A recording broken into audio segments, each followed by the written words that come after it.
ঠিক আছে সানজিদা ফেল করছে, 2 সাবজেক্টে ফেল করছে, আলহামদুলিল্লাহ। আমার অ্যাকচুয়ালি আমি অনেক বেশি কনফিউজ যে আমার হাসা উচিত না কান্না করা উচিত। তবে আমি পাবলিকলি সিম্পেথি নিতে চাই না, দ্যাটস আমি কান্না করবো না। আমি যথেষ্ট পরিমাণ স্ট্রং একটা মেয়ে, সো অবভিয়াসলি আমি অ্যাজ অলওয়েজ এর মতো হাসি খুশি থাকবো, বিকজ আমার লাভার্সরা আমাকে হাসি খুশি থাকতে পছন্দ করে। ইভেন তো আমি স্যাড ভিডিও করলে তারা অলওয়েজ আমাকে বলে আপু প্লিজ তুমি স্যাড ভিডিও কখনো ছেড়ো না, কারণ তোমার হাসির ভিতরে একটা অন্যরকম সৌন্দর্য লুকায় আছে। তো সবাই হচ্ছে ভয়েসটা ক্লিয়ার কাট শোনা যাচ্ছে কিনা আমাকে একটু জানাবেন, এছাড়া লাইভটা বেশি বেশি করে শেয়ার করে দিবেন, বিকজ এই লাইভে হচ্ছে আমি জানাবো যে আমার অ্যাকচুয়াল রেজাল্টটা কি। ঠিক আছে, মানে এসএসসি পরীক্ষা দিয়েছি এটা কম বেশি সবাই জানে, তো সবার কমেন্ট একটা বা সবাই হচ্ছে দেখলাম কিছু কিছু মানুষ কি করছে আমার রেজাল্টটা বের করে পাবলিক করে ফেলছে। ইটস ওকে, কিছু না, একটা মেয়ে করছে, এই মেয়েটাকে আই থিঙ্ক আমি তাকে চিনি, যেটাই হোক হোয়াট এভার, তো আমরা আজকে পাবলিক করে দিতাম।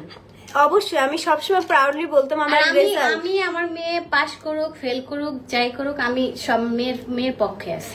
মানে আমার কি একটা জাস্ট কথা বলি, যার জিনিস তার খবর নাই, পাড়া প্রতিবেশী একজন ঘুম নাই। মানে আমার থেকে মার থেকে মাসির দরদ বেশি। কথা তোমরা লাইভটা ক্লিয়ারলি শুনতে পাচ্ছ কিনা আমাকে জানাবা। তবে আমার রেজাল্টটা শুনে তোমরা আবার কেউ গসিপিং শুরু করে দিও না যে রেজাল্ট তো খারাপ হবে কারণ মিডিয়াতে কাজ করে এই সেই হাবিজাবি। আমার রেজাল্ট খারাপ হয়েছে ভাই, আমার কোনো টেনশন নাই, আমার কোনো কিছু নাই, মাথা ব্যথা নাই, কিছু নাই। কিন্তু আপনার এত মাথা ব্যথা কিসের? মানে কিছু মানুষ মাথা ব্যথা এত কিসের? ঠিক আছে, কারণ আমার মেয়ে পাস করলো আমার মেয়ে, ফেল করলো আমার মেয়ে, আর ভালো করলো আমার মেয়ে, খারাপ করলো আমার মেয়ে, কেউ বুঝবে না। ওর লাইফের ফার্স্টে থেকে রোল 1 এবং 2 সেটা তো কেউ কখনো যাচাই করতে জানে না। 1 থেকে ক্লাস 8 পর্যন্ত আমি ব্রিলিয়েন্ট স্টুডেন্ট ছিলাম, একদম পিওর ব্রিলিয়েন্ট।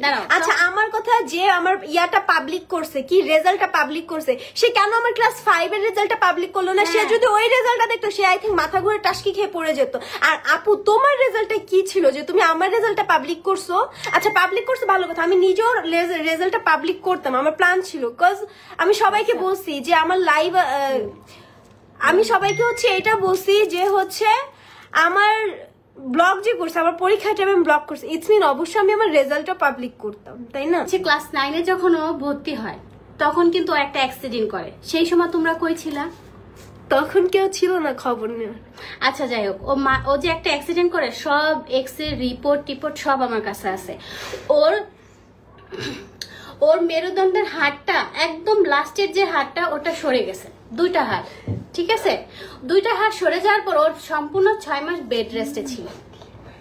ইজ রেজাল্ট যাই হোক না কেন, ঠিক আছে, অনেকে তো গ্রাজুয়েশন কমপ্লিট করেও চাকরি পাচ্ছেন। হ্যাঁ, টাকা কামানোর জন্য মানুষ কি না করে। আমারই কতজন বলে আপু আমি এত লেখাপড়া করে কি করলাম, আমি একটা জব পাচ্ছি না, রিক্সা চালাচ্ছে। আমার কাছে সেদিন পরশুদিন একটা ইন্টার পাশের ছেলে রিক্সা চালাইতেছে যে চাকরির অভাবে, তো টাকার অভাবে। আজ টাকার অভাবে মানুষ কত কষ্ট করতেছে, মাত্র 2 সাবজেক্টে, যেটা কিনা আমি কি বলবো মাত্র 5 মাসে, 2 বছরের পড়া 5 মাসে পরে কমপ্লিট করছে। তোমরা 5 মাস না, হিসেবে 3 মাস হবে। কে পারবা তোমরা বলো? তার উপরে মনে করো যেহেতু আমার মিডিয়াতে আসা অবভিয়াসলি টাকার জন্য, ঠিক আছে, এন্ড আমি অলওয়েজ যেই জিনিসটা করি সেটা হচ্ছে খুবই মেইনটেইনলি কাজ করি এন্ড খুবই চুজি, লাইক সব জায়গায় কাজ করি না। এন্ড আলহামদুলিল্লাহ হালাল পথে কাজ করতেছি আমার মতে, কারণ আমি কোনো খারাপ কাজ করে টাকা আর্ন করতেছি না। আমি ঘরে বসে টাকা আর্ন করতেছি, ব্লগিং করে আর্ন করতেছি। আর রিসেন্ট কোনো ভদ্র ফ্যামিলি থেকে উঠে আসলে এগুলো বলতো না। আচ্ছা আপনি অনেক ভদ্র ফ্যামিলির, এর জন্য আপনি বসে বসে আমাদের লাইভ দেখতেছেন, আর এর জন্য বসে কমেন্টে বাজে কমেন্ট করতেছেন আর মানুষের লাইভ দেখতেছেন, তাহলে উনিও পরিচয় দিচ্ছেন উনার ফ্যামিলির। আপনি কতটা ভালো ভদ্র ফ্যামিলির যে মানুষের লাইভ দেখে বাজে কথা বলতেছেন, কেউ পারবে না। আরেকটা জিনিস যেটা আমি ক্লিয়ার করতেছি সেটা হচ্ছে আমি, হ্যাঁ এটা সত্যি কথা নিজের মুখে বলতেছি, প্রাউডলি বলবো যে আমি 2 সাবজেক্টে ফেল করছি। সেটা হচ্ছে ফিজিক্স আর একটা হচ্ছে ম্যাথমেটিক্যাল। আমি মাইক যে লিখি না এমন না, আমি লিখছি আলহামদুলিল্লাহ ভালো লিখছি, বাট আমার কমন পড়ে না ম্যাথগুলা, যার কারণে আমার অনেক কাটাকাটি হয়ে লেখা হয়েছে। বিধায় আই থিঙ্ক টিচার যার কাছে আমার খাতা গেছে সে আমার খাতায় দেখে নাই, কজ আমার খাতা তো অনেক কাটাকাটি ছিল। আর ফিজিক্সে আমার ফেল করার কথা ছিল না, এখন যাই না আল্লাহ। আমার ফ্রেন্ড যে ভালো, ও সব সাবজেক্টে ভালো মার্ক পেয়েছে, ট্রাস্ট মি। ওর জন্য আমার এত ভালো, লাইক আমার জাস্ট এত খারাপ লাগতেছে যে হচ্ছে ওর কথা ভাইবে আমার অনেক খারাপ লাগছে যে ও কেমনে ম্যাথে ফেল করলো। ওর সব সাবজেক্টে ভালো পয়েন্ট ছিল, ভালো রেজাল্ট ছিল, জাস্ট ও ম্যাথে গিয়ে ডাউন খেয়ে গেছে। কজ এইবারে ম্যাথ পরীক্ষাটা এত হার্ড ছিল, ট্রাস্ট মি, আমি নিজেও কিন্তু ম্যাথে অনেক ভালো স্টুডেন্ট ছিলাম। থাক, কান্না করবা না কখনো, এদের সাথে কান্না করবো, কান্না করে কোনো লাভ নেই। কান্না করবো উপর আল্লাহর কাছে, তাছাড়া আর কারোর কাছে কান্না করবো না। আমি রেজাল্টটা বলতে চাইছিলাম নিজে থেকে, বাট আমি এত রাতে কখনো লাইভে সেগুলো বলতাম না, কারণ কি আমি যখন দেখছি যে আমার রেজাল্ট পাবলিক হয়ে গেছে, সো আমার মনে হলো আচ্ছা, যে কাজটা করছেন একজনের বড় বড় কেন বলবো, অবভিয়াসলি আমি প্রাউড ফিল করি। আমি যদি 2 পয়েন্ট পেয়েও পাস করতাম, এটা হয়তো আমি আমার কোনো এক ব্লগে বলছিলাম যে 2 পয়েন্ট পেয়ে যদি আমি পাস করি, সেটা তো আমি প্রাউড ফিল করবো। কজ আমার সাথে কি হয়েছে, আমার লাইফের উপর দিয়ে কি গেছে না গেছে, সেটা একমাত্র আমি জানি, আমার ফ্যামিলি জানে, একমাত্র আল্লাহ জানে। এই কয়জন ব্যক্তি ছাড়া আমার মনে হয় না আর কেউ জানে। আরেকটা কথা, আমার ফ্যামিলি, আমার 14 গোষ্ঠী, আমার নানি বাড়ি থেকে শুরু করে আমার দাদা বাড়ির 14 গোষ্ঠীর কোনো মাথা ঘামা নাই যে ইটস ওকে, ব্যাপার না, চিল, নেক্সট ইয়ারে এই 2টা সাবজেক্টে তো তুমি দিতে পারবা, এরকম আমাকে সান্ত্বনা দেয়।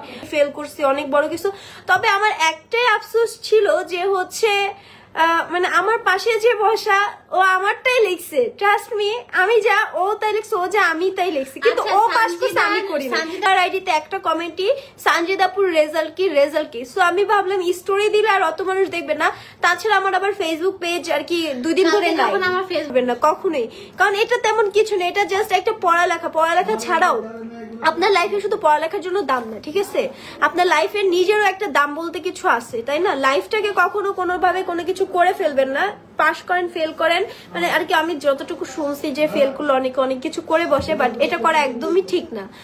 পাগলামি ছাড়া আমার মনে হয় না এটা অন্য কিছু। সো হ্যাঁ, সবাই এটাই জাস্ট আমার রেজাল্টটা জানানোর জন্যই আসছিলাম লাইভে, কজ আমাকে অনেক ধরনের কমেন্ট করতেছিল, অনেক ধরনের কথা বলতেছিল, তো লেখা আছে আমার রোল কত ছিল, তাই না? ক্লাস 10-এ ফেল করার অবভিয়াসলি কোনো না কোনো কারণ আছে। এত আলহামদুলিল্লাহ আমি একটা টাইমে অনেক ব্রিলিয়েন্ট স্টুডেন্ট ছিলাম, সো আমার জাস্ট একটু সিকনেসের কারণে, একটু না অনেকটাই, 8 মাস 6 মাস 8 মাস তো আর ছোটখাটো মাস না, তাই না? এটা অনেক বড় একটা মাস। সো এই মাসটা আমার গ্যাপ গেল আমার ব্যাক পেইনের জন্য, সো এই গ্যাপটা আর কি আমার পুরো একদম হেল্প করে দিছে আমার লাইফটাকে, মানে কি বলবো, but it's okay, no problem, ব্যাপার না, নিজেকে ওইভাবেই গড়ে তুলতে পারবো ইনশাল্লাহ। আর ফেল সবার লাইফে কম বেশি একবার হলেও আসছে। আমি স্কুলে পরীক্ষা দিছি এতগুলা, আমার স্কুলে কিন্তু কোনো পরীক্ষা আপনার সেমিস্টার বা মডেল টেস্ট যে কোনোটাই কিন্তু ফেল আসে না, ইভেন তো আমি টেস্ট পরীক্ষাও অ্যালাউড ছিলাম। আমি জাস্ট এইখানে ফাইনালে আপনি জানেন কিরকম কি হয়, অনেক হচ্ছে হার্ডনেস কোশ্চেন আসে।